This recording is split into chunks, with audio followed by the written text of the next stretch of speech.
Hey ho, coming back to do me duties after horrendous personal tragedies, which I hope will never need to befall any creature in the galaxy that's ever gonna see this. I guess I first have to talk about the few things that have actually involved Finland during this, 11 months or so that I haven't been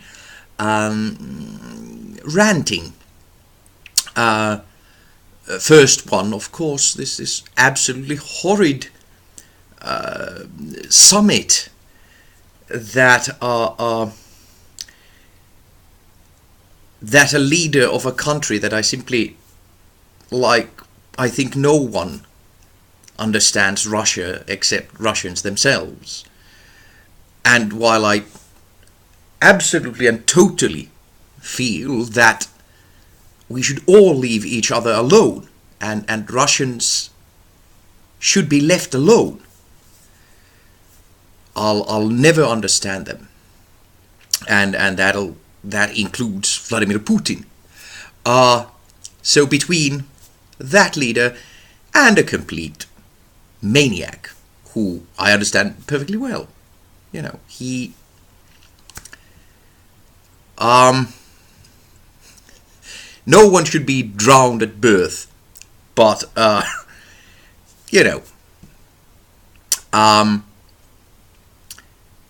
Western culture, even in what you can call what was it, pathology of the rich, they really are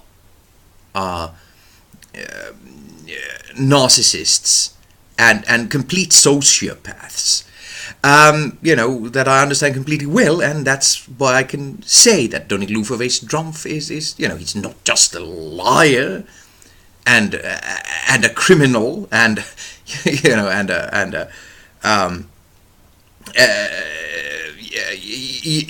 snake oil salesman. He's the missing link between pre-human and human. Again, to me, the most important thing is that the Finns, that Finland, it's the little country next to Russia, that the Finns just never, annoy the Russians even a little bit. That's all I'm concerned about. So that Russians never have any bad intentions towards us. That's all that interests me. I would have gone to Putin and asked, could you possibly have this summit somewhere else? And if no, then okay.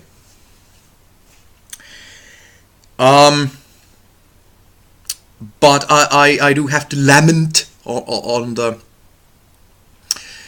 reaction of the Finnish people, and they of course can't do any better. They're in the same boat as everyone else in the Western world, where there really isn't a working press. The media is in private ownership, and it only, it's pretty much only for entertainment purposes. It does not tell anything really important. It tells in countries, not like in the United States, where it actually doesn't tell much, but rest of the Western world, it just, or I guess Britain maybe there, I don't know, maybe in total blackout as well, it does tell, some of the stuff that is happening. It never tells why it is happening, so people don't get any wiser on it. And most of the time it doesn't have any resources.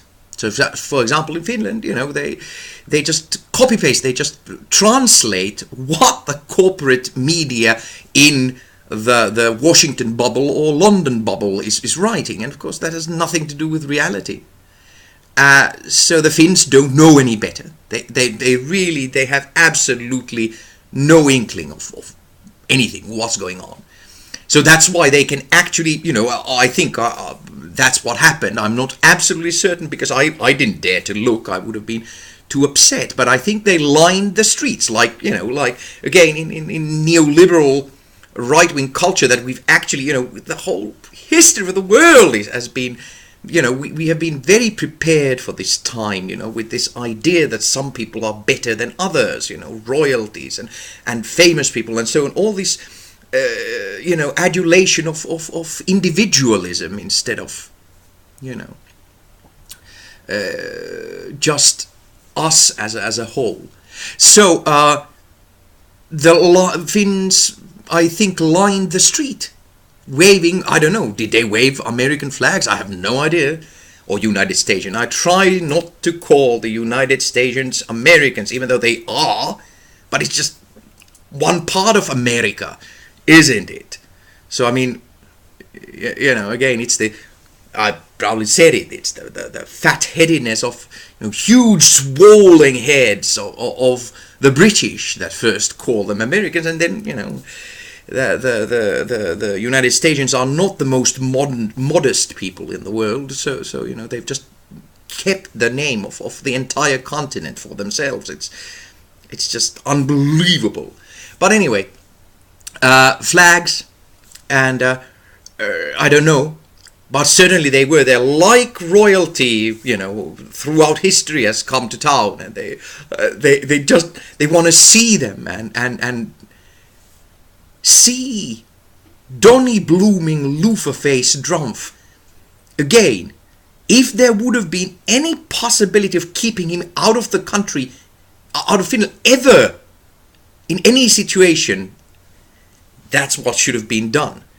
And I must say again, I've said it before, I don't think that you can write the history of this time. That's one of the, aesthetic reasons why we are going to be destroyed, because you cannot describe this madness anymore.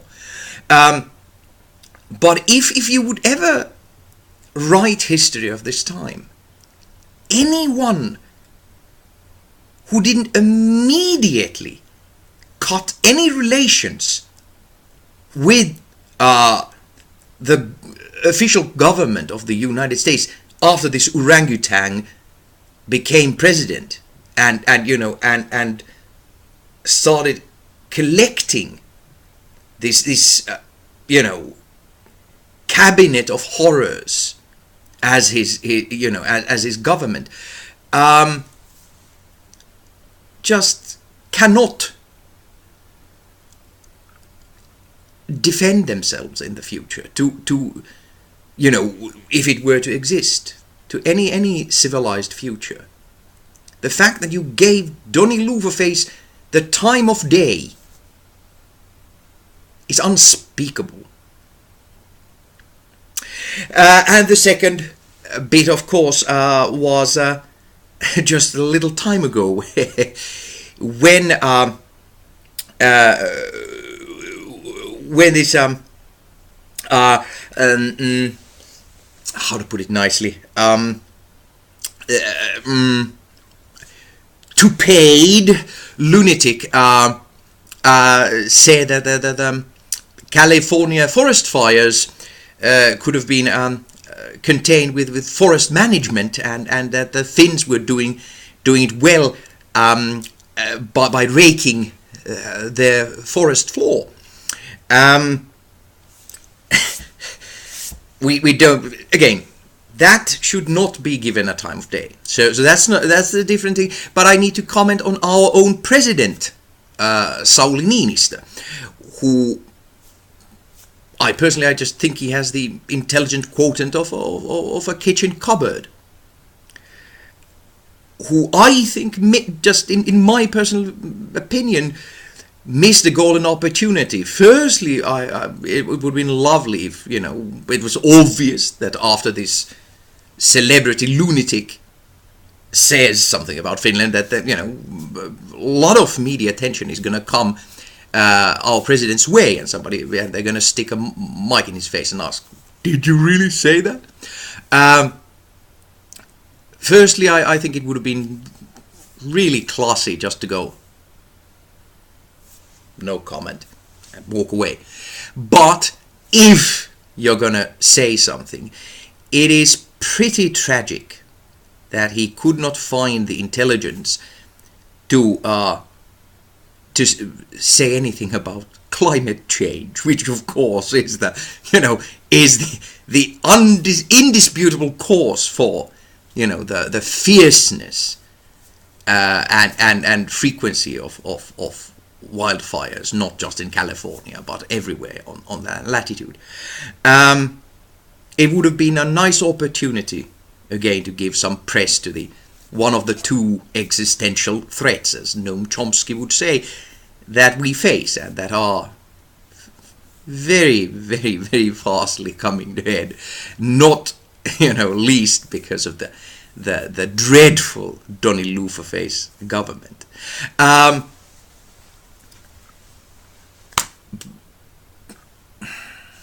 Again, I have no idea what to do with in a country like Finland that that accidentally had very good basis before neoliberalism set in the 1980s in Finland. I have no idea what to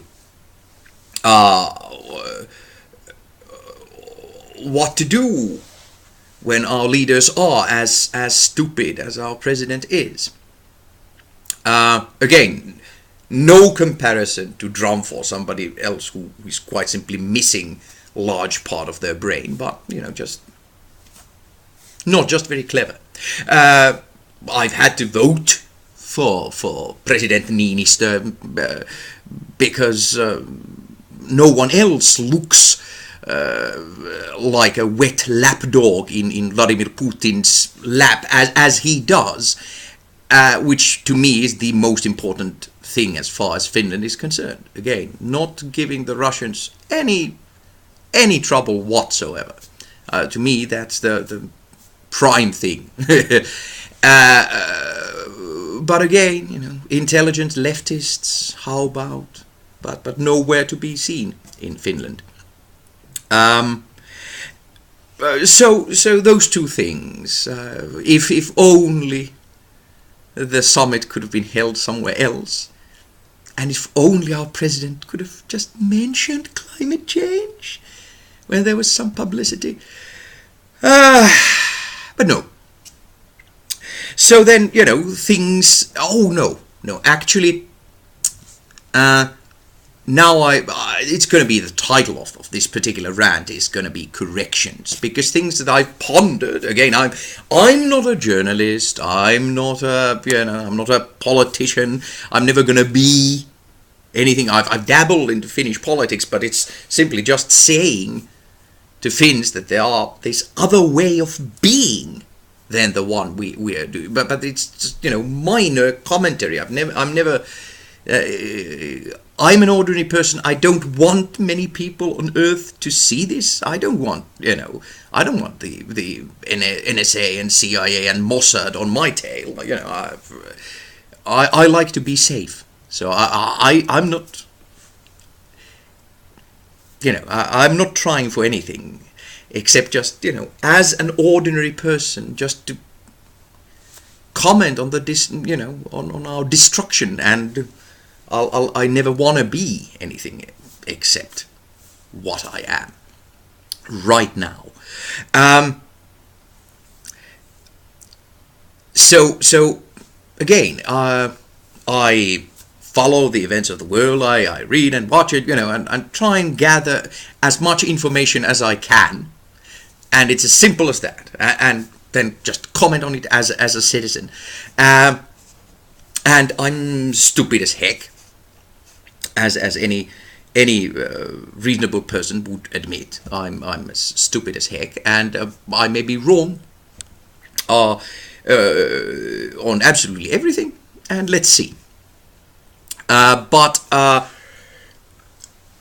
the things that I have pondered, and I've then found out more. about during, this continuous search for knowledge or some sort of truth. So what has been, so corrections to earlier things that I pondered about. Firstly, about Ukraine. Well, okay, now I've studied geopolitics and I understand perfectly the Russian motives. And again, I don't understand Russians. I never will, but I must admit that I understand their actions when it comes to Ukraine, and Ukraine, going to the side of NATO that actually should not exist anymore. Why there must be continuous civil war in the Ukraine, and it's no, that I was right in my original rant about Ukraine and ponderings about it. It's not going to stop anytime soon. The annexation of Crimea, which of course basically should be, are there Tatars in Crimea, the original people? So it probably should be theirs, and Muslim and so on, its own little Muslim country. But but it's not Ukrainian anymore. Then it's Russian. But again, total obvious critical geopolitical self-interest. So I understand it completely, and do not sympathize with the American or British or actually international oligarchy public relations machine. I understand Russia going to Syria and not wanting a terrorist capital in Damascus. That's I would say that's obvious, and again, not trying to defend Russia in any way. To me, they're horrid, but again, that should be their business. If they... Well, anyway. But at the same time, of course, I have to point out that I believe absolutely nothing that, again, privately owned corporate media in service of oligarchs is saying. And experts who are all Secret Service people and such like, just telling everybody that this is the truth and it's the truth because we say so. No, I wouldn't dream of accepting anybody's account. But I know the Russians are not what they are made out to be. I have absolutely no idea what they are. But the Westerners, I do understand the horrible neoliberal oligarchic disaster that we're in the midst of. But that was the first one. Ukraine. Okay. Correction. Totally understandable geopolitically. And the second one was Venezuela, of course. Now I've come to understand more about what sort of organizations the IMF and WTO are, where they came from, what did they follow, and all these ideas, all these things about them being led by politicians who are actually playing a game for their own political careers, and then is it behind them, somewhere again somewhere unseen, the people who've made sure that these organizations are just a neoliberal tool of destroying other countries, but again, economic warfare, and then again corporate neoliberal right-wing media machinery making the public relations war, and then at least half of the NGOs, non-government organizations, I think, again, are making up things that should be non-government, but actually are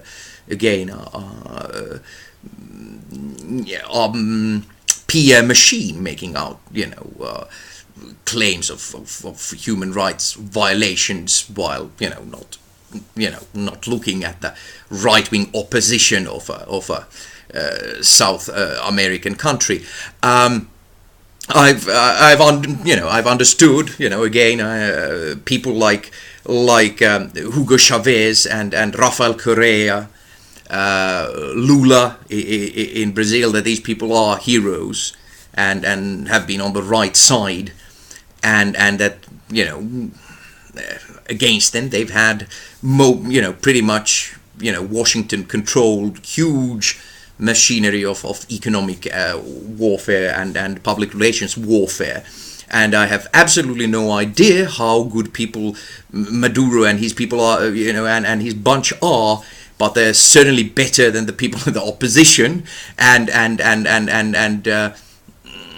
working under impossible conditions. That I've come to understand the South American conditions where there's always been these rich rich elite that owns pretty much everything, and does not want to give it away, and prefers a military dictatorship to any sort of hint of social justice and socialism.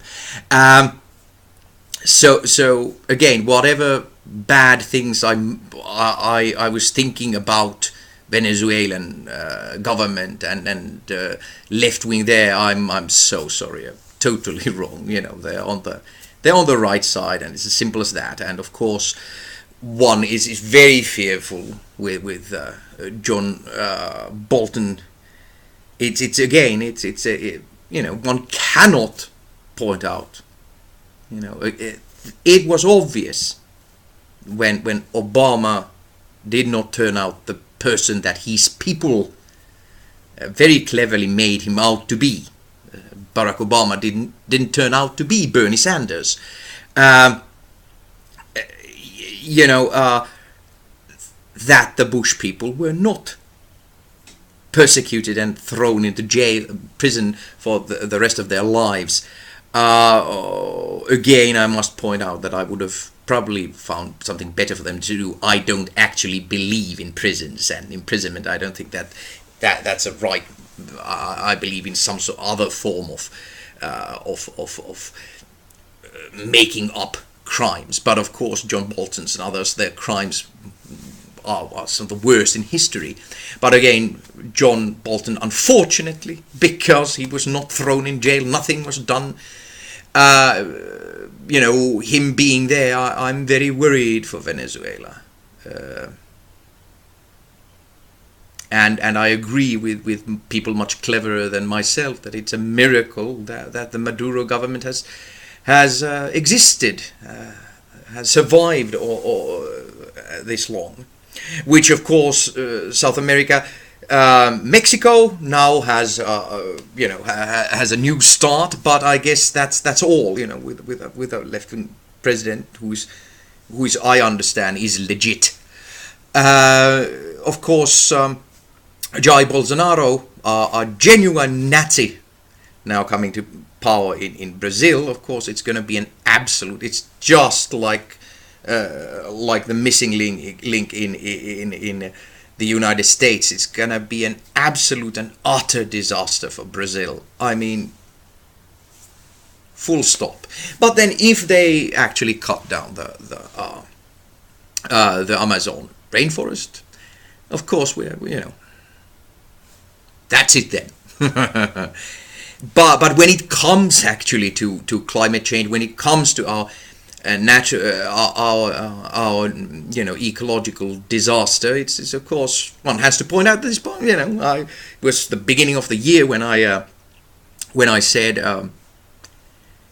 that it may not take long, and I've said it all the time because to me it's quite obvious that everything that it comes out of, anything scientific that comes out about our climate change and our future it's conservative. It's automatically going to be conservative. So actually, again, we always get these reports that say, it's actually much worse than we thought. Yeah. So of course it has to be pointed out that during this time, again, nothing has been done to stop the ecological disaster. And this summer was very interesting in many parts of the world. And I would say that in Europe, and I hope somewhere else, there was, I think, a moment during this summer when whatever it was in different parts, too wet or too hot or too dry. For example, in Finland, it was a really, really hot summer. I think there already was at some point a moment when people went like, what is going on? So if the worst predictions come through, next summer is not going to be, in Finland, for example, it's not going to be colder, but it is actually going to be even worse. And it is, if that happens, and again, if it doesn't, fine, I have no problem for everything being much better than I fear. I think it may be already next summer when the reaction is not, even though everybody is living under this horrible neoliberal system where you just think of yourself, your own life, your own career, your own taxes, me. It may be that it's not just when it becomes unbelievably hot and it's like, some other country. It's like, or state, like, Florida suddenly in Finland. If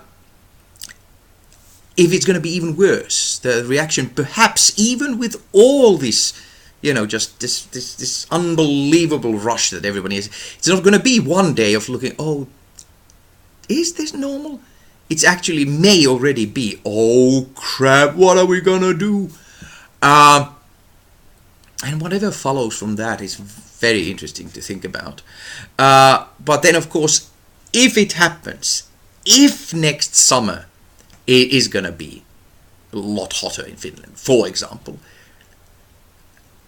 then it, again, in the very worst predictions by any scientist, collecting all the data and then freely commenting on it, it's the beginning of the end. Then the year after that, we are going to have a complete and utter disaster. And again, at that point, I cannot see how we're not going to have a nuclear war. When millions, billions of people start to move because where they are is unlivable. And every place is packed with nuclear weapons, and it's actually exhilarating without an ecological disaster. I can't see any survival. But again, perhaps it'll all be fine. But I just had to, because it was this sort of vision one got, if next summer is gonna be even worse, even more of a sauna, or sauna in Finnish.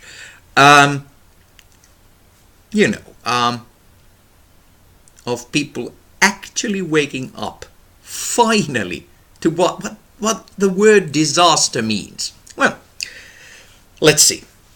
Then these odd things that have happened, after these corrections I made, odd things that have happened. Firstly, of course, the Sergei Skripal case and his daughter, I think.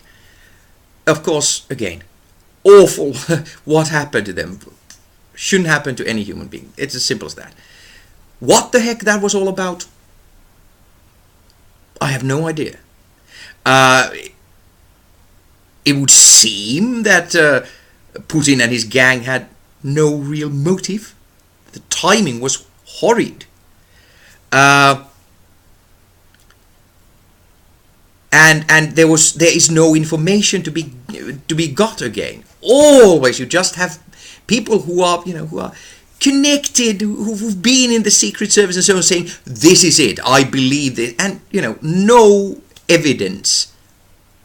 And then the evidence that comes out is just strange. It's completely unlike. Again, it's like somebody is controlling that.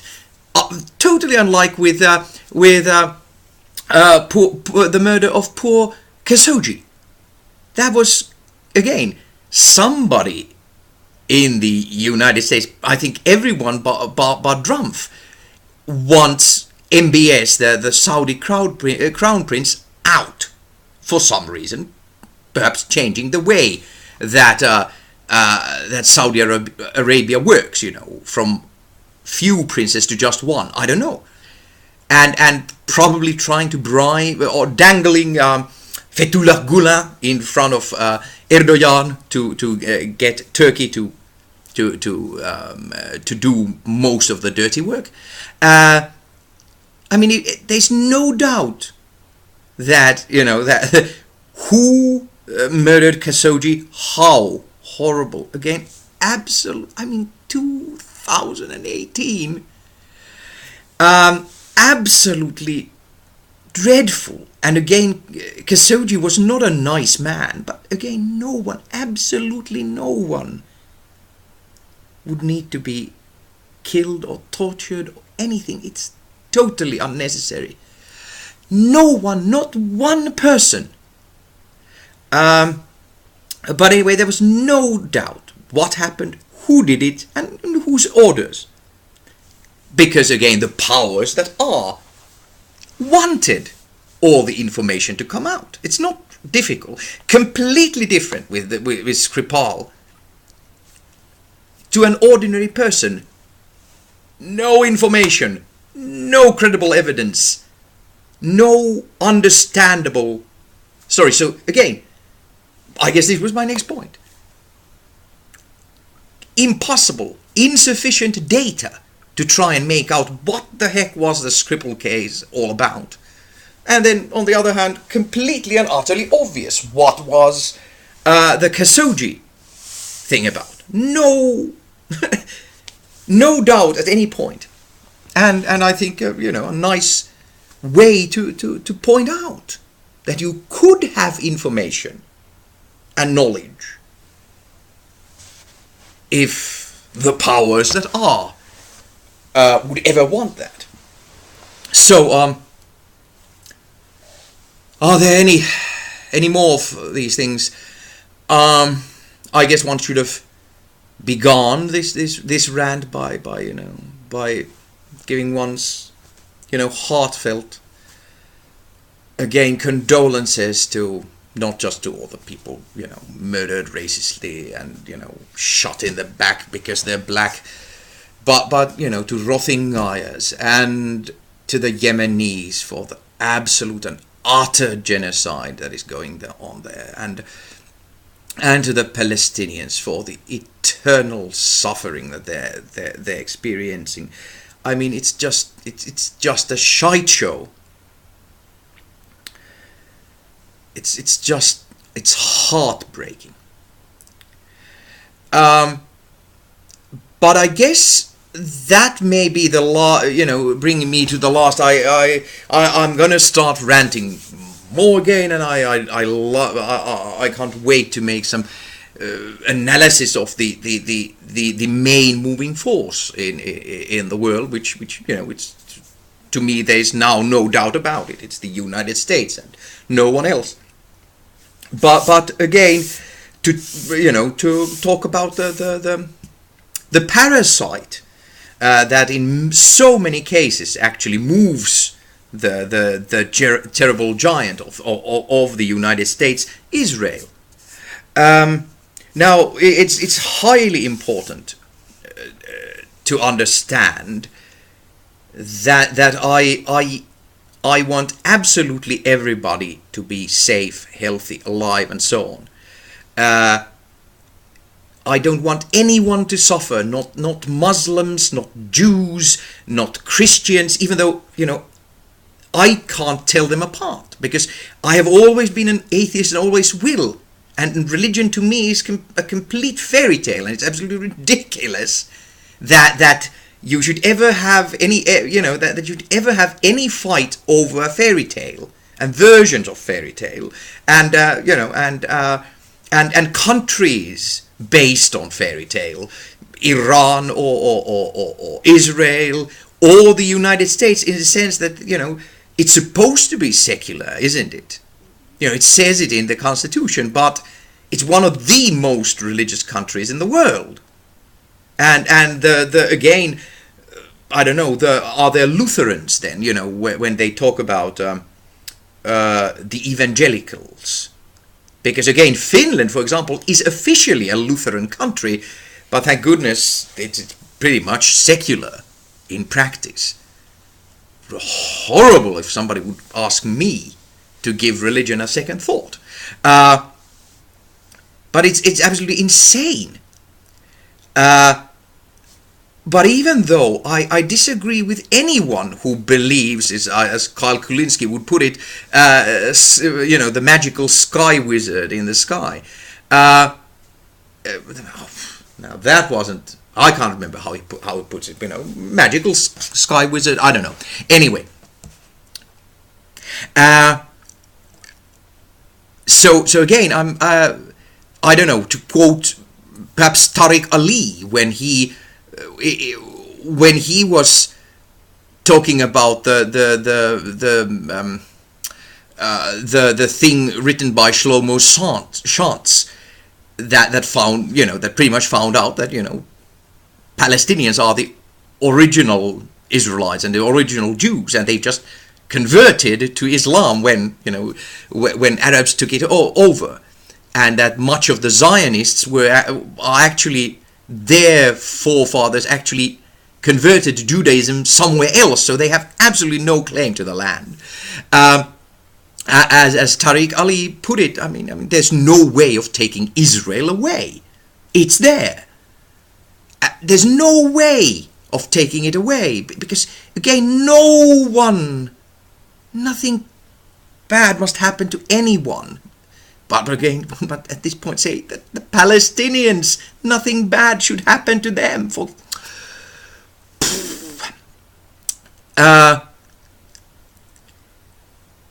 But again, from a humanistic point of view, and again, this I guess is in the same way I've been meaning to talk about Israel and Palestine for so long, and again it took a lot of time to try and find out exactly how it's going, in the same way as to understand the way that South America has always worked, that that from colonial times they've had this upper class who owns everything, and then you have to try and somehow build a democratic country there, in the same way.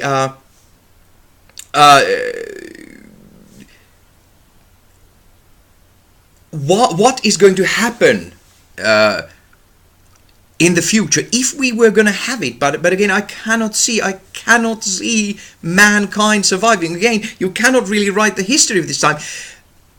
And since again we are about to be fried alive, so to speak, and nobody's doing anything, and the idea of mankind is pretty much seems to be, when the more you read history, it's always been the same thing. You always have the elite doing its level best to keep most, ordinary people, all the people, as stupid as possible, and they've succeeded beyond the wildest expectations. People are so stupid, ordinary people, and again, by stupidity, it's pretty much ignorance. It's not intelligent, it's ignorance. They're so ignorant that they will not have the toolbox to save us in the very short period of time that we have. But again, if mankind were by some miracle to survive, which I just cannot see, in the future, of course, Israel, I have no idea whether it would be called Israel, but of course it would have to become, democratic and just, and it would have to become whatever sort of a, state. And I understand that Palestinians would actually be the majority, and you would have to, but it would have. There's no way you can have even, but again, it's a miraculous thing that you can have had this imaginary state that has just been made up and brought up with terrorism, just going more and more right and delusional. But it's had the backing of United States for so long, and before that some others, and Britain, of course, is firstly to blame, like with almost everything. It is incredible that it has been able to exist, and it does. Such right-wing religious lunacy.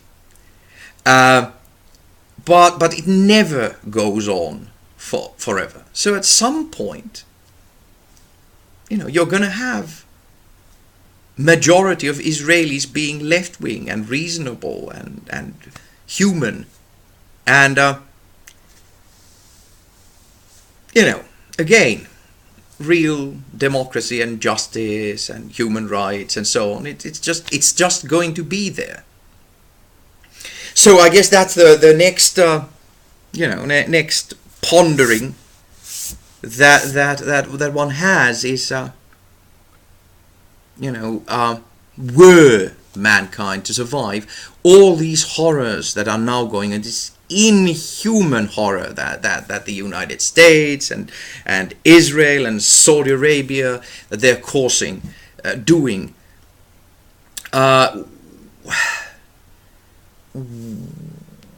Is the fact that it's absolutely going to be better in the future. Does it make the present feel better? I don't know. Again, if I haven't said it before, this just reminded me of it. Again, of course, the world eventually is going to be also, if you want to put it atheist, if you think that it's atheism, does one believe in some theism? I don't know. I would like to say non-believer, but anyway, let's say atheist. It's of course going to be that. It's going to be secular in the future because these fairy tales, they're just not true, so... And we're living at the time of the you might say the last long gasp of religion and stupidity and ignorance and so on.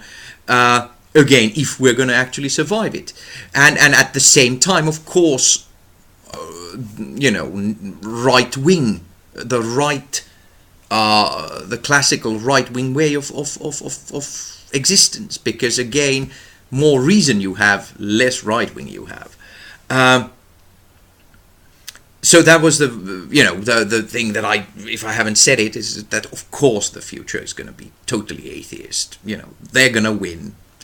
But then I forgot to say anything about, of course, North Korea and the Korean situation. Of course, firstly, the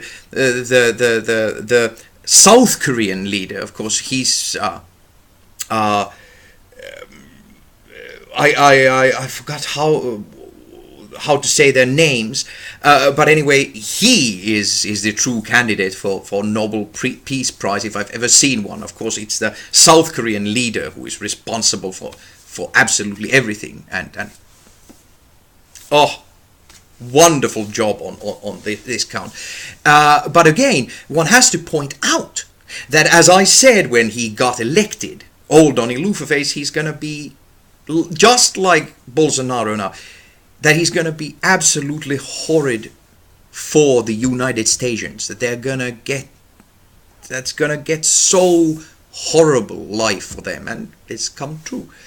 In a same way, old Luferface, he's been very good for the world in many ways. It's quite again, he isn't, but it's so nice that it is thought that he is, appeasing the Russians. That keeps away, the nuclear war. That is wonderful. And again, the fact that he has completely messed up the US North Korean policy is, of course, again, it's so good for the world. But, one may point out that it's possible that Trump's actions have, again, brought on ecological disaster, which is going to, destroy us all. So what about the Korean situation? But anyway, one has to say that it is outstanding. What has happened in Korea now it's absolutely wonderful. Great. Anything else? I can't remember. Anyway, I'll start to keep up any sort of some sort of a schedule, and of course, who cares? Nobody's going to see this, but I am, and